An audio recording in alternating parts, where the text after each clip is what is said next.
वो दिन बलि का दिन था। उस दिन गांव को श्राप से बचाने के लिए गांव वाले किसी एक इंसान की बलि देने वाले थे। बाहर से आने वाले जिस किसी को भी इस श्राप के बारे में पता ना हो, गांव वाले उसी को ही अपना शिकार बनाते थे और उसी की ही बलि देते थे ताकि गांव वाले जिंदा रह सके। रायपुर के सुनसान रास्ते में एक बस तेजी से हाईवे की ओर से आ रही थी। बस के सभी पैसेंजर पिछले स्टेशन पर उतर चुके थे। अब बस में सिर्फ अमन नाम का लड़का था। बस ड्राइवर ने अमन को गांव के रास्ते पर उतार दिया। अमन कई साल बाद शहर से अपने गांव लौट रहा था। बस उसे गांव से थोड़ा पहले उतार देती है। गांव पहुंचने के लिए उसे घने जंगल के रास्ते से होकर गुजरना पड़ता था। अमन धीरे धीरे उस अंधेरे रास्ते पर चलने लगता है। नदी के पास आते ही अमन को पीछे किसी के होने की आहट होती है। वो पीछे मुड़कर देखता है, लेकिन वहां पर कोई नहीं होता है। अमन अपने घर जैसे तैसे पहुंच जाता है। घर पहुंचते ही उसकी माँ दरवाजा खोलती है। अमन, तू जंगल के रास्ते से आया है? हाँ माँ, क्यों, क्या हुआ? मैं तो जंगल के रास्ते से ही आया हूँ। कोई परेशानी तो नहीं? जब मैं तेरी उम्र की थी, एक रात मुझे भी उस जंगल के रास्ते से गुजरना पड़ा था। वो रात अमावस्या की रात थी। आसमान बिल्कुल काला था। चारों तरफ अजीब सन्नाटा था। चलते चलते अचानक मुझे रास्ते के पास एक पुराना गांव दिखाई दिया। उस गांव का नाम था रायपुर। रायपुर की एक अजीब कहानी है।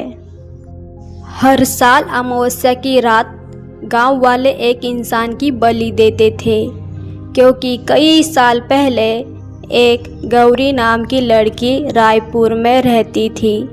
गांव वालों ने उस पर झूठा आरोप लगाया कि वो जादू टोना करती है।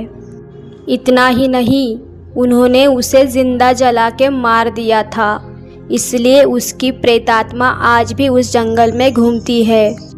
उस रात जब मैं जंगल से गुजर रही थी तो मुझे अचानक रास्ते पर एक सफ़ेद साड़ी वाली औरत दिखाई दी।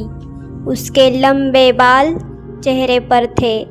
मैंने सोचा शायद कोई औरत रास्ता भटक गई होगी। मैंने उससे पूछा, तुम कौन हो? लेकिन जैसे ही उसने अपना चेहरा दिखाया, मेरी तो सांसें रुक गई। उसकी आंखें पूरी तरह से लाल थी और वो धीरे से बोली, आज किसी ने बलि नहीं दी है, इसलिए मैं अपना शिकार तुमको बनाऊंगी। वो औरत धीरे धीरे मेरी तरफ आने लगी। मैं अपनी पूरी ताकत लगा के वहाँ से भागी और बिना पीछे देखे सीधे गांव पहुँच गई। लेकिन अगले ही दिन खबर आई कि उस गांव का सरपंच रघुवीर रास्ते पर मरा हुआ मिला। उस दिन के बाद से लोग कहते हैं उस रास्ते पर अब 2 प्रेतात्माएं भटकते हैं, एक गौरी और दूसरा रघुवीर। अमन हल्का सा हंसता है। अरे माँ, तुम भी ना, ये तो सिर्फ कहानी है। इन कहानियों पे मुझे तो बिल्कुल भी भरोसा नहीं है। लेकिन तभी बाहर से धीमी हंसी की आवाज आती है। माँ और अमन दरवाजे की तरफ देखते हैं। दरवाजे के बाहर 2 परछाइयां खड़ी होती हैं। कहते हैं कि अमावस्या की रात अगर कोई उस जंगल के रास्ते से गुजर जाए तो वह कभी वापस नहीं लौटता। अगर आपको भी जंगल में वो औरत दिखाई दे तो आप क्या करोगे? कमेंट में जरूर बताएं। कहते हैं कार्टून देखने वाले लोग मन के सच्चे होते हैं, मासूम होते हैं। आप लोगों से ही मुझे प्रेरणा मिलती है, तो मासूम दिल वाले लोगों को मेरी एक विनती है।